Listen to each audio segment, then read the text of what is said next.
Chapter 159, The Interview.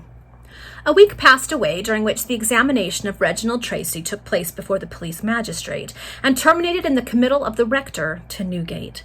The whole town rang with the extraordinary events which had led to this crisis in the career of a man whose very name had so lately inspired respect. The clergy were horror-struck at the disgrace brought upon their cloth by this terrific explosion, for people grew inclined to look upon real ecclesiastical sanctity as nothing more or less than a garb of rank hypocrisy. Some ministers of the gospel, more daring and enthusiastic than the rest, boldly proclaimed from their pulpits that Reginald Tracy was a saint and a martyr, against whom a horrible conspiracy had been concocted in order to remove the imputation of murder from the young female who had been discharged and fix it on him.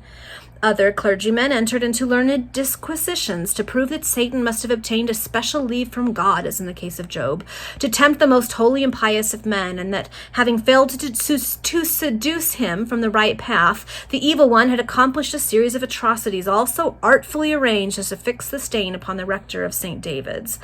But there were some reverend gentlemen who, having always been jealous of Reginald Tracy's popularity, descanted in significant terms upon the shallowness of mere eloquence in the pulpit, and the folly of running after fashionable preachers. One venerable and holy gentleman, who had been married 3 times and had received from his wives an aggregate of 17 pledges of their affection, bitterly denounced in his sermon the whitened sepulchre, tinkling cymbal, and unclean vessel, who had dared to set his face against the sacred institution of matrimony. The fashionable world was powerfully excited by the exposure of Reginald Tracy. Some wiseacres shook their head and observed that they had always suspected there was something wrong about the rector. Others plainly asserted that they had even prophesied what would happen some day. The fair sex all agreed that it was a great pity, as he was such a charming preacher and such a handsome man. The press was not idle in respect to the business. The newspapers teemed with latest particulars, and all the penny liners in London were on the alert to collate additional facts. 9 out of 10 of these facts, however, turned out to be pure fictions. One journal, conducted on more imaginative principles than its contemporaries, promulgated a new discovery which it had made in respect to the rector's history, and coolly fixed upon this back all the murders which had occurred in the metropolis during the previous dozen years, and the perpetrators of which had never yet been detected. Heaven knows Reginald Tracy was bad enough, but if one believed all which was now said of him in the public journals, no monster that ever disgraced humanity was so vile as he. Some of the cheap, unstamped periodicals treated their readers with portraits of the rector, and as very few of the artists who were employed to draw them had ever seen their subject, and were now unable to obtain access to him, their inventive faculties were put to the most exciting test, and as a convincing proof that no 2 persons entertain the same idea of an object which they have never seen, it may be observed that there was a most extraordinary variety in the respective characteristics of these portraits. In a word, the rector's name engrossed universal attention. A cheap romance was issued entitled The Murdered Housekeeper, or The Corrupt Clergyman. One of the minor theaters attracted crowded houses by the embodiment of the particulars of the case in a melodrama, and Madame Tussaud's added the effigy of Reginald Tracy to her collection of waxworks. But what were the feelings of Lady Cecilia Harborough when the terrible announcement of the rector's arrest met her ears? We must observe that when she first heard of the death of the housekeeper, she entertained a faint suspicion that Reginald, and not Catherine Wilmot, was the author of the deed. But while the young girl was yet in prison before the trial, and when Cecilia and the rector met, the latter so eloquently expatiated upon the case that Cecilia's suspicions were hushed, and she learnt to look upon the housekeeper's death, following so shortly on the exposure of the rector's hypocrisy to that female, as a remarkable coincidence only. Moreover, the rector had all along declared his impression that the housekeeper had committed suicide, and that the innocence of Catherine would be made apparent before the judges. Thus Cecilia's mind had been more or less tranquilized during the interval which occurred between the housekeeper's death and the day of trial. But when, in the afternoon of the day on which the trial took place, the appalling news of Catherine's acquittal and Reginald's arrest reached her ears, she was thrown into a state of the most painful excitement. It is true that she could not in the slightest degree be implicated in the enormous crime of which he was accused, but would her guilty connection with him transpire? Her conscience entertained the worst forebodings in this respect. At one moment she thought of hastening to visit him in prison. Then she reflected that such a course would only encourage a suspicion calculated to proclaim that scandal which she was so anxious to avoid. Fortunately, Sir Rupert Harborough was still away from home with his friend Chichester, and thus Lady Cecilia had no disagreeable spy to witness her distressing emotions and embarrassment. Day after day passed. Reginald had been committed, as before stated, to Newgate, and Cecilia heard nothing from him. At length, at the expiration of a week from the day of his arrest, a dirty, shabby-looking lad called in Tavistock Square and requested to see Lady Cecilia Harborough alone. He was accordingly admitted to her presence. "Please, ma'am," he said, "I've come with a message from Mr. Tracy, which is in Newgate. He is a very nice gentleman, and is certain to be hung, they say." "Who are you?" demanded Cecilia with ill-concealed disgust. "Please, ma'am, I belong to an eating-house in the Old Bailey," returned the boy, "and I takes in Mr. Tracy's meals to him." "And what do you want with me?" "Please, ma'am, Mr. Tracy says will you go and see him tomorrow morning between 10 and 11. "In Newgate?" said Lady Cecilia with an unaffected shudder. "Oh, yes, ma'am. I goes in there 3 times every day of my life, and so I'm sure you needn't be afraid to visit it just for once." "Well, I will think of it. Have you anything else to say to me?" "Please, ma'am, Mr. Tracy says that you've no call to give your own name at the gate, but if you pass yourself off as his sister, just come up from the country, you can see him alone in his cell. But if you don't do that, you'd only be allowed to speak to him through the bars of his yard. He would have wrote to you, but then the letters must be read by the governor before they goes out, and so it would have been known that he sent to you. He never thought of speaking about it to me till this morning, and I promised to do his errand faithfully. That's all, ma'am." "And enough, too," said Lady Cecilia, in a tone of deep disgust as she threw the lad a few shillings across the table in the room where she received him. "Is there any message, ma'am, to take back to Mr. Tracy? Because I shall see him the first thing in the morning." "You may say that I will do as he desires," answered Cecilia, "but beware how you mention to a soul that you have been here. Forget my name as if you never heard it." "Yes, ma'am, to be sure," replied the boy, "and thank you kindly." He then pocketed the money and took his departure. Newgate, thought Lady Cecilia when she was once more alone. There is something chilling, menacing, awful in that name, and yet I must penetrate into those gloomy cells to see whom? A murderer. Oh, who would have thought that the rich, the handsome, the renowned, the courted, the flattered rector of St. David's would become an inmate of Newgate? A murderer! Oh, the mere idea is horrible. And that uncouth boy who said coolly that he was certain to be hanged. Reginald, what have you come to? Would it not have been better to dare exposure, contumely, infamy, reproach, than to risk such an appalling alternative?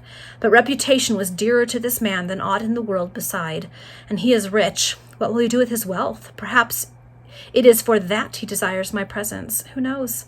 This idea determined Lady Cecilia upon visiting Newgate on the following day. She did not reflect that she herself was the first link in that chain which had so rapidly wound itself around the unhappy man until it set him in a criminal jail. She often asked herself how he could have been so mad as to commit the deed that menaced him with the most terrible fate, but beyond the abstract event itself she never thought of looking. The morning dawned. Lady Cecilia rose and dressed herself in as unpretending a manner as possible. At 9:30 she went out, took a cab at the nearest stand, and proceeded to Newgate.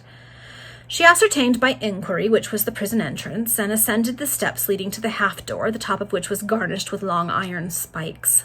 A stout red-faced turnkey with a good-tempered countenance admitted her into the obscure lobby, behind which was a passage where gaslight burns all day long. "Who do you want, ma'am?" said the turnkey. "Mr. Tracy," was the reply. "Are you any relation to him?" "His sister. I have just arrived from the country." "Please write your name down in this book." Lady Cecilia, who seldom lost her presence of mind, instantly took up the pen and wrote down Anne Tracy.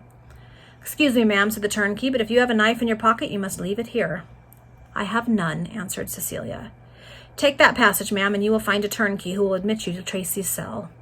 All titular distinctions were dropped in Newgate. Lady Cecilia proceeded along the passage as she was desired, and at length reached a large stone vestibule, from which several doors opened into the different yards in that part of the building. She accosted a turnkey, informing him whom she came to visit, and he bade her follow him. In a few moments he stopped at a massive door, opened it, and said, "Walk in there, ma'am." She advanced a few steps, the door closed behind her, and she found herself in the presence of Reginald Tracy. But how changed was he! His cheeks were ghastly pale, his eyes sunken, his hair was in disorder, his person dirty and neglected. "This is kind of you, Cecilia," he said without rising from his chair. "Sit down and lose no time in conversing. We have not much time to be together." "Oh, Reginald," exclaimed Cecilia as she took a seat, "what a place for us to meet in." Now do not give way to ejaculations and laments, which will do no good, said Reginald. If you can maintain your tranquility, it will be advantageous to yourself. You know that I am possessed of some property. The world always believed you to be rich, observed Cecilia. I have lately been extravagant, continued Reginald. Still, I have a handsome fortune remaining. As I am not yet condemned, he added bitterly, I can leave it to whom I choose. Do you wish to be my heiress? Ah, Reginald, this proof of your affection— No superfluous words, Cecilia, interrupted the rector impatiently. If you wish to possess my wealth, you must render me a service, an important service, to merit it. Anything in the world that I can do to benefit you shall be performed most faithfully, said Cecilia. And you will not shrink from the service which I demand? The condition is no light one. Oh dear, now I'm worried. Name it. Whatever it be, I will accept it, provided that it do not involve my safety, returned Cecilia. Selfishness, exclaimed the rector contemptuously. Listen attentively. Tomorrow my solicitor will attend upon me here. To him I shall make over all my property, and trust for the person to whom I choose to bequeath it. He is an honorable man and will faithfully perform my wishes. I have not a relation nor a friend in the world who has any particular claim upon me. I can constitute you my heiress at my death, he added slowly. All I possess may revert to you, the world remaining in ignorance of the manner in which I have disposed of my wealth. But if I thus enrich you, I demand from your hands the means of escaping an infamy otherwise inevitable. I do not understand you, said Cecilia, somewhat alarmed. The rector leaned forward, fixed a penetrating glance upon his mistress, and said in a hollow and subdued tone, I require poison, a deadly poison. Poison, echoed Cecilia with a shudder. Yes, do you comprehend me now? Will you earn wealth by rendering me that service? He asked eagerly. What poison do you require? Demanded Cecilia. Prussic acid. It is the most certain and the quickest, answered the rector. If you are afraid to procure it yourself, the old hag in Golden Lane will assist you in that respect. And must it really come to this? Said Cecilia. Is all hope dead? My doom is certain, if I live to meet it, answered Reginald, who only maintained the composure which he now displayed by the most desperate effort to subdue his emotions. The evidence is too damning against me, and yet I imagined that I had adopted such precautions. He continued in a musing tone. I felt so confident that the poor old woman would appear to have died by her own hand. I sent the footman out of the way, not upon a frivolous cause, but an errand which would bear scrutiny. I made the housekeeper herself get rid of Catherine. I did all the prudence suggested, but never did I anticipate that another would be charged with the crime. And yet, when suspicion attached itself so strongly to that poor innocent girl, what could I do? I had but two alternatives, to allow her to suffer, or to immolate myself by proclaiming her guiltlessness. Oh, Cecilia, you know not, you cannot conceive all that I have suffered since that fatal evening. Often and often was I on the point of going forward and confessing all in order to save that innocent girl. But I had not the courage. When I gave my testimony, I rendered it as favorable towards her as possible. I labored hard to encourage the suspicion that the deceased had been her own destroyer, but fate had ordained all that should transpire. He paused and buried his face in his hands. A sob escaped his breast. This is childish, this is foolish in the extreme, he suddenly cried. Time is passing, and you have not yet decided whether you will render me the service I require upon the consideration of inheriting all my wealth. I will do what you ask of me, said Cecilia in a low but decided tone. And do not attempt to deceive me, continued Reginald, for if you bring me a harmless substitute for a deadly poison, you will frustrate my design, it is true, but I shall live to revoke the bequest made in your favor. I will not deceive you, Reginald, if you indeed be determined, said his mistress. I am determined. We now understand each other. To me the poison, to you the wealth. Agreed, was the answer. The day after tomorrow you will return, provided with what I require, said Reginald. You may rely upon me. Then farewell, Cecilia, for the present. The rector offered the lady his hand. Cecilia pressed it with affected fervor, though in reality she almost recoiled from the touch. Profligate that she was, she had no sincere sympathy for a murderer. Nor was she sorry when she once more found herself beyond the terrible walls of Newgate. Okay, that's the end of that chapter. Ugh. You knew this was coming. Well, not this exactly, but things had to go sour after having a positive chapter. Okay, well, I imagine Cecilia will bring him the poison he's asked for, but it can't be as simple as that. Something else has to happen too. Oh, okay, see you for the next chapter.